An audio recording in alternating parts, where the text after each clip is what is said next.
Cool, Gordon. Thank you so much for jumping on the security space. The topic for today is an interesting one. It is we're having a look at what 2023 has in store for API and identity in the cloud. So obviously, like all the other pods, if you can just give us a quick introduction to yourself, Gordon, if that's okay. That's absolutely fine. I'm Gordan. I head up Spike Reply UK, part of Reply Group, which is Italian-based multinational group of 170 companies, and Spike Reply specializes in cybersecurity. That's the kind of a short intro. Myself, I'm a 20 years cybersecurity practitioner. Love everything about technology, security, and innovation. Perfect, and I can't not compliment you on the background as well. It's one of the more funkier backgrounds that we've had, Gordon. So yeah, no, I always love that. So let's delve into it then, mate. So obviously we're talking about API and identity over the next half an hour. So what I think would be a good place to start is could you give us a quick update on the current state of API security? Like what does it look like now? And what are some of the threats and the challenges actually facing organizations that actually use APIs? Sure. So I think we're on the cusp of explosion. Having kind of researched a little bit prior to the podcast today, I thought to myself, really we're upon a time when API economy, which has been touted for some time, is really going to kick off and happen. So that's really kind of an opportunity. And then with opportunities obviously come the challenges and threats. Having engaged enterprises for a long number of years, I don't think most of them, I'm not going to say all, but most of them don't really have the strategy where it needs to be in order to tackle this explosion that's really upon us. Okay. So obviously, there's a lot to unpick when it comes to API and security, but we mentioned on a previous podcast with Morrison, who is pretty much an SME in IAM and identity. And what's the relation with IAM when it comes to APIs? Is it a big contributor? Talk to me a little bit about that. Sure, it's definitely a very very relevant topic, because anything and anyone that tries to protect APIs, one of the first things that they will want to look at is authentication and authorization points, which it was part of the conversations in previous podcasts, and that's really where the challenges mostly arise from. Having a hand in the inside of most organizations where APIs are connecting to, it's a very different ball game when it comes to structuring the lines of defenses versus the web technologies, where you have your web server terminating most of your connections, and that's where most of the threats and challenges come from. Whereas APIs tend to be spread, could be private, could be public, could be utilized for third-party consumption, and so on. So with all of that said, the challenge is way different, is way more complex, and it's obviously harder to get a finger on how do you actually do this in the right way. So without a strategy, you're really in for trouble, which I think it has been in the papers. If you dig in a little bit, some of the newspapers articles or front pages of the digital magazines, you'll find that not having the strategy is really not going to be the way to go about it anymore. You really, companies really need to get on top of it.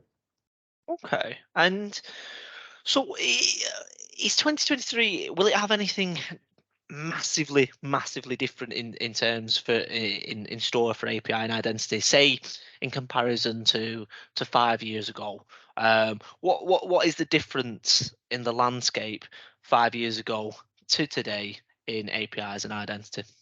Sure. I think 5 years ago you couldn't go to a digital store. You couldn't go to find a partner that actually specializes in API security, which you can today. And that's really a kind of a game changer, because most of the previous models have been working on positive methods where, you're expecting all of the developers to adhere to the stringent policies or not so stringent policies, but nevertheless policies, and to write APIs in a certain way, which, in real terms, if you put that to one side, isn't really happening. If you delve into any larger organization, you'll have a whole host of obviously APIs that may have been written in a good way, adhering to the documentation, but equally there will be a good proportion of APIs that don't conform, that have been wildly growing. People use terms organic growth and so on, shadow APIs and so on. And with all of that, it has given birth to specialist companies.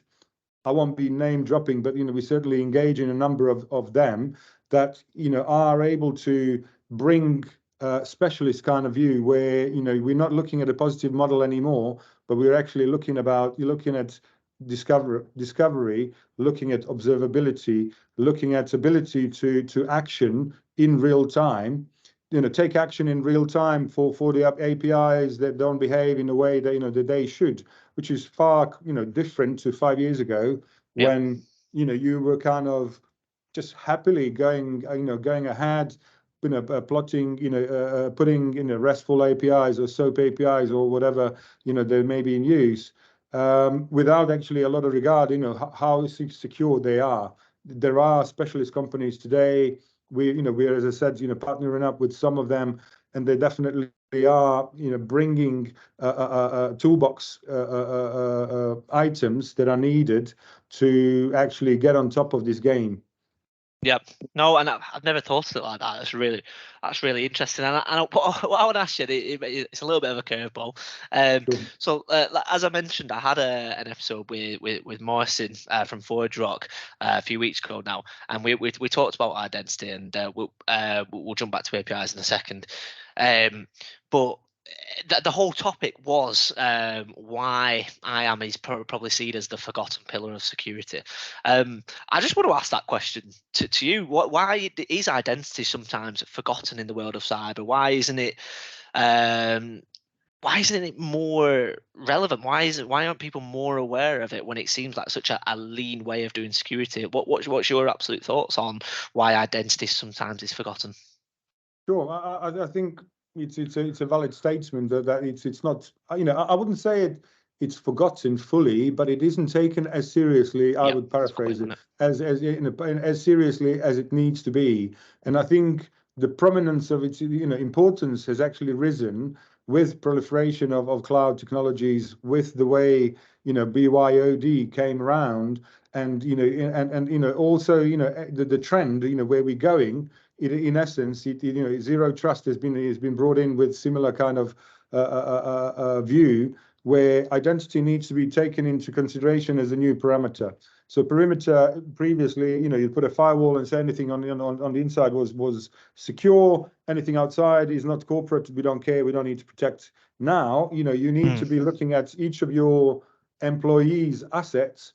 It needs to be secured in this way, and managing identity in the right way, taking it as seriously as it needs to be, is only starting point, number one. But number two is also looking at how you go about it is really stemming from how serious is your strategy. Are you looking at it just piecemeal, just small pieces of work that are being done to integrate, to automate, to accomplish small pieces of work, or you're actually looking at it holistically and saying, right, now we live in a different world than we have lived in 10 years ago. We need to look at identity strategy and access management strategy in a different light, as a holistic strategy that actually encompasses your employees, making sure that your employees have all the assets at their disposal in the way they should, but also customer as well, which is of late becoming another kind of evolved piece of strategy that previously didn't exist. So your employee strategy for identity access management, as well as a client or customer in identity management strategy, is really where we have evolved to.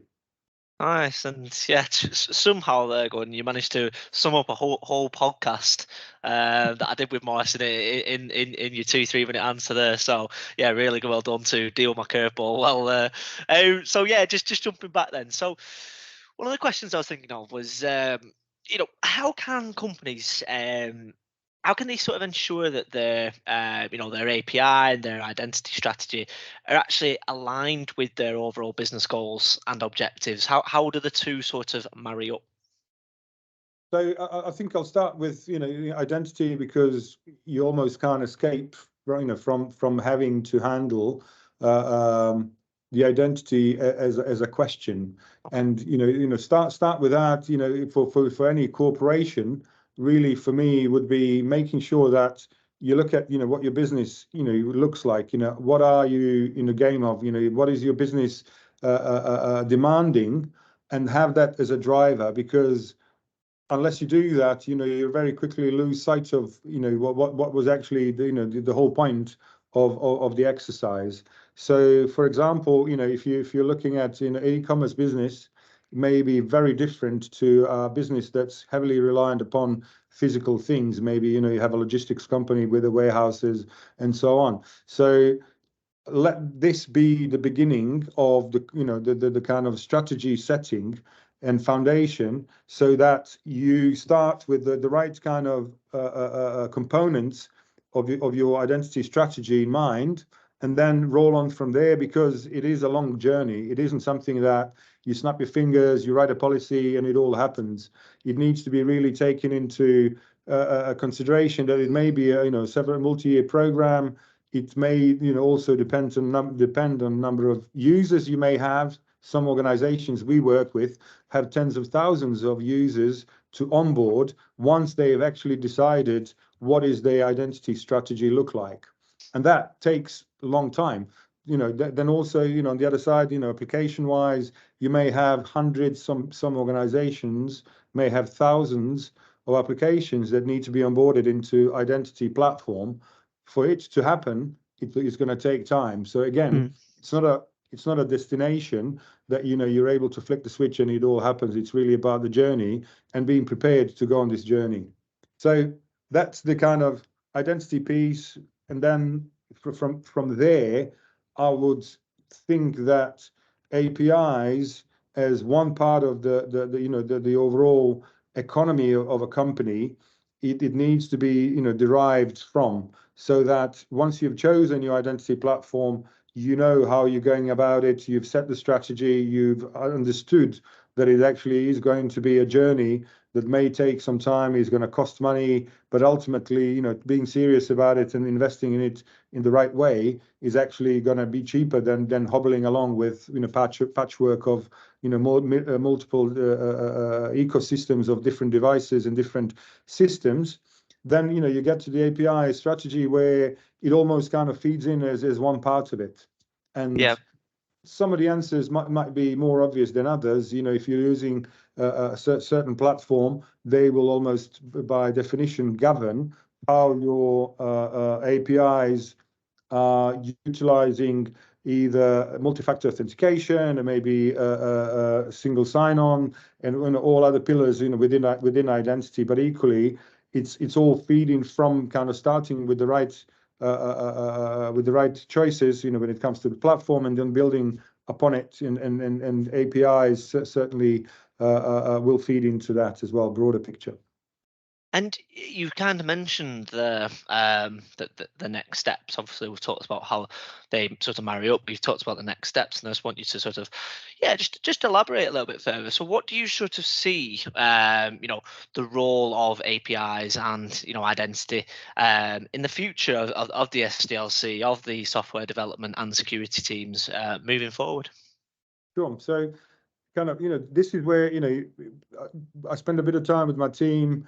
They were very kind, to share some of the stuff, that they're far deeper in the expertise than I am. But equally, I like to be educated, and I like to also share this wisdom, because I think if you look at this podcast, the purpose of it, should be to, bring some of the topics to the fore, to the front, and make people think about how do we actually get this right? How do we do this?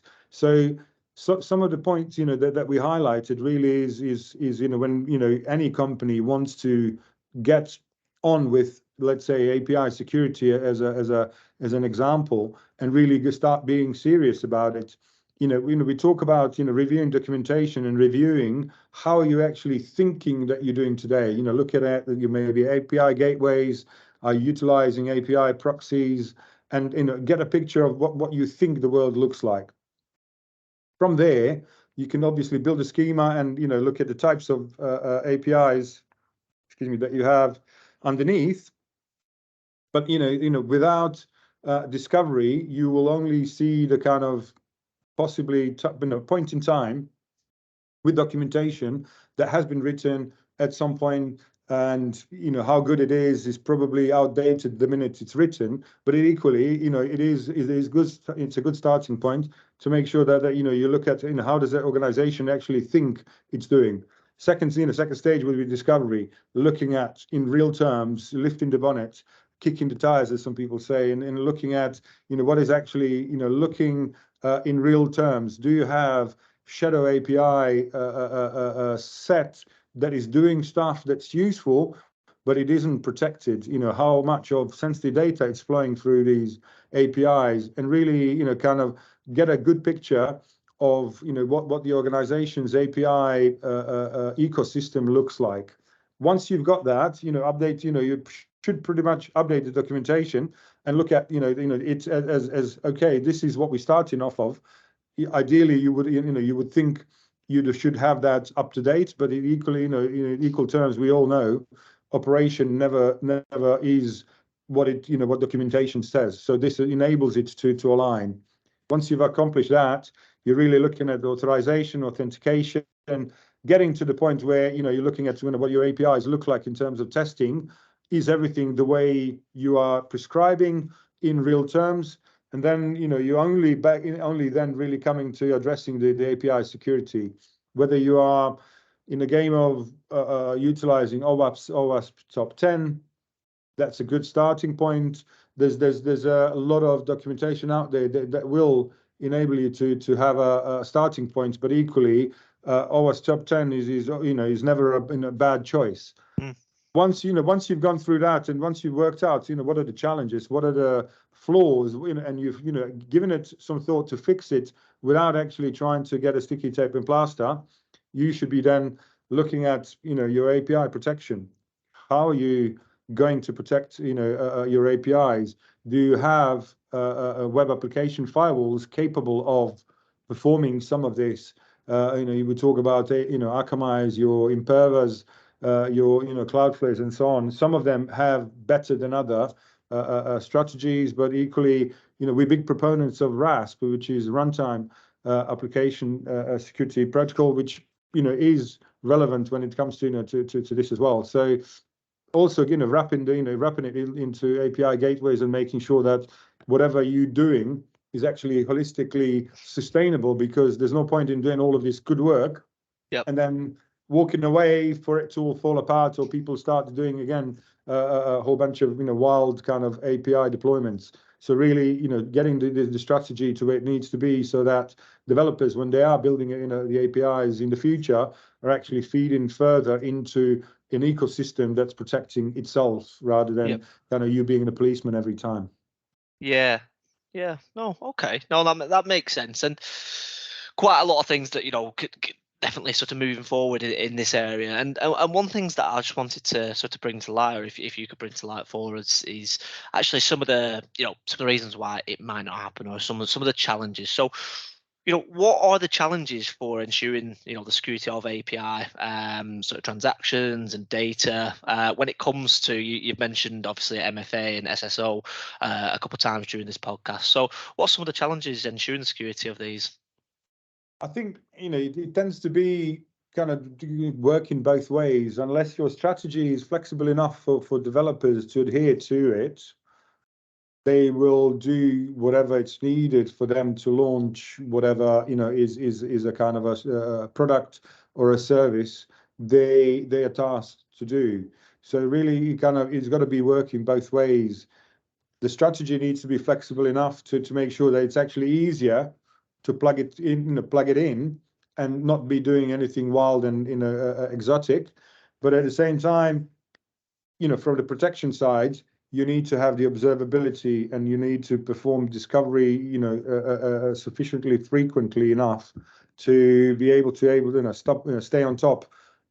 Ideally, not to police, but equally to say kind of, hey, if someone is out of line, bring them back in. So kind of to summarize it, really, it's got to work both ways. Cybersecurity shouldn't be seen as a policeman, should work in hand with developers, but equally developers should be brought on side to empower them to write secure code, to write secure applications, APIs, and ultimately, have the tools in their toolbox that enables them to do that. And it's that secure by design methodology, isn't it? And I'm sure that, obviously, I think everyone in security sort of like would love that, to have a secure by design methodology. But why do you think some organizations are against it? Why do they think that security and development are these two opposite things that can't be sort of like, working in sync with each other? Why do you think that is? Having seen it, I do have a fairly opinionated kind of stance on this. Having seen it, where from the days where my job, let's say operations manager back in the day, was, hey, you've got to catch probably every single thing that anyone in the company does, because you do security, you the one that is, you're paid for it. We come from here, from there. So fast forward to 21st century to development cycles as in the order of hundreds per day. You absolutely had no chance to be doing this or putting it down to a human. So we've come from a place where there was an IT department and there was a security department, and there was a human at the end of each of the development cycle that is meant to catch out security flaws, and if they don't catch them, they will get them on the operational side in the production line when when everything is published.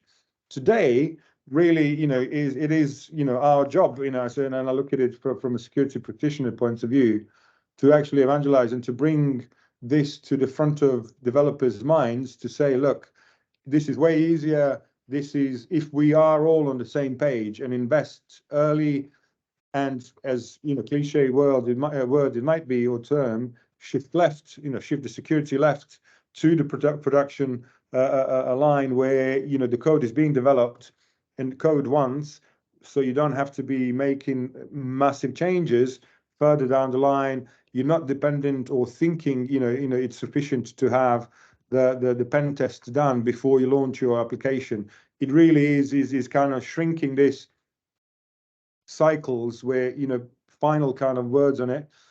Previously, you would have development cycle that may be lasting a month, 6 months. Some companies that has now it has been brought to an hourly basis.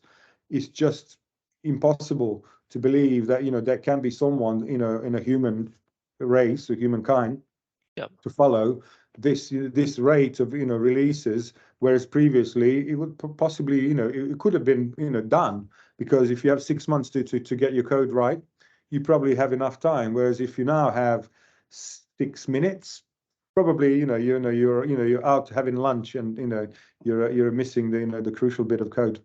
Yep.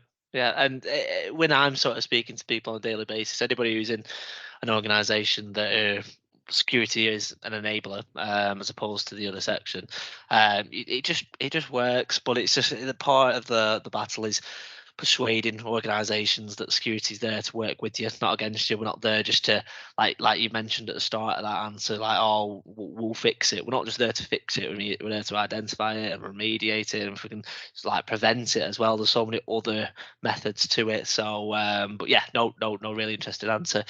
So yeah, obviously just jumping back then. So how can organizations moving forward then, how can they sort of ensure that the APIs and the identity systems are how are they compliant with industry standards across the board?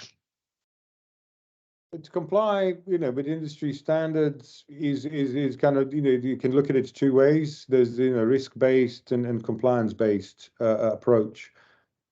My take on it, it's really healthy to approach it from a compliance side, because if you're doing it that way, the only thing you care about is just ticking the box and making sure that the auditor doesn't spot all the flaws, that may be behind this control in a compliance framework. So the third method or way of looking at this is risk-based, which is, has brought a whole bunch of novel strategies. One of them may be threat modeling, that's relevant, and looking at it, from a point of view that, hey, if you try to protect everything at all times, you will probably fail, because you will not have looked at the most obvious routes, or some routes that adversaries may pick you on, and essentially end up losing the battle, although you may have invested huge amount of money. So being a little bit clever about it, and taking a step back from your operation with threat modeling, and picking those attack vectors that may be valid and relevant to your organization, to your product set, is really, what a lot of modern organizations with, healthy cybersecurity programs have been doing. And that's certainly one of the aspects, that we see in industry, a lot more investment into actually doing what matters rather than trying to do all at once. Yeah, yeah. And just one last question for myself, to be honest with you, Gordon. Just to kind of round up then. So, what sort of role does APIs and identity play in the growth of architecture, and also sort of decentralized identity systems, if that makes sense? Well, it does. If you're talking about, decentralized, systems, in terms of identity management, we all are stuck in the game of trying to keep hold of dozens upon dozens of credentials, enable us to do small things in our everyday lives, starting from, let's say, paying a parking meter. You need a credential to log into the app to make sure that your car is registered, that you can put your card details in, and then make a payment. And as mundane as pulling out a 50p coin previously was, this is now put you in a job of, identity management officer to yourself. Multiply that, to your kids, to your spouse, and so on, your family. We're really talking about huge amounts of credentials, that need to be managed across disparate systems they don't know about themselves. So the game really is, for corporates and organizations to take this, seriously, and look at this as something that, unless it's addressed, it just becomes even worse. And horror stories, as I've witnessed, traveling around the world into different offices, where you see people sticking to, post-it notes with, credentials to, that allow you to log into the corporate network. But that's just because they haven't been able to be given a tool that's actually user-friendly enough to keep them protected, and enable them to to get access that they need. So maybe the message there is, the number of disparate systems is not going to stop, but the way we go about it needs to be changed. Organizations need to look at identity management and access management seriously and holistically. Stop trying to do the patchwork of small pieces here and there, but really look at identity as a piece that needs to be addressed as a whole. And then you stem the strategy from there, go through on the journey with the right kind of mindset, that it's not a destination, it's about a journey, and making sure that your security enables your employees to do their jobs in the most streamlined manner. Perfect. Gordon, thank you so much for jumping on the security space. Obviously, it's a really insightful information on APIs and identity, and especially sort of like what it looks for in 2023, but also moving forward as well. So if anybody has any questions for Gordon, like all the other pods, I'll put all the information in the description below. But once again, thanks so much for jumping on, Gordon. Thank you, Nick, for having me. Thanks for thinking about Spike Reply. We're certainly a new player in the market, but we're hoping to bring fresh look on points that we discussed today, and in general, certainly cybersecurity as a whole. Perfect. Always welcome.